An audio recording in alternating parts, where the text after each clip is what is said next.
ยังมันมียังบ่ทา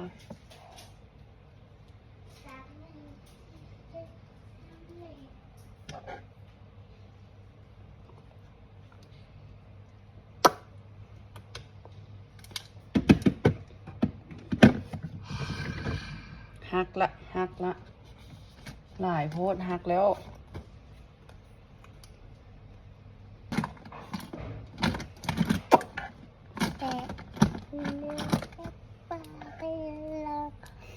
บอกเอาไปใส่หั่นลงแน่มันจะหักหั่นลงก่อนหน่อยนึงมันหักแล้วนี่น่ะทีนะบอกออกหลายเอาออกหน่อยนึง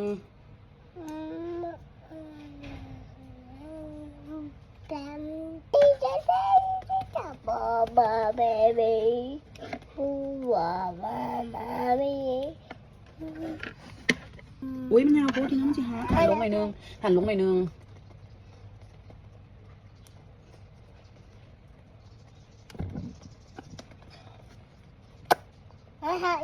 แน่พอแล้วมันหักของมันมีไปแล้วมันมีได้ซื้อไหมโอ้ยมาเย้อย่างเสียเงินตัวซื้อใหม่ก็เสียเงินจะเย้อย่างประเภทเฮียเฮ็ดเปื้อนของมันมีมาเฮ็ดพี่น้าบ่ดื้ออุ้ยมาไล่แบบนี้ไปเลยเนี่ยอย่าเปื้อนนะเปื้อน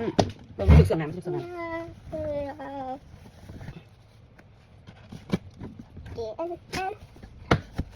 ะไรเบิ้ง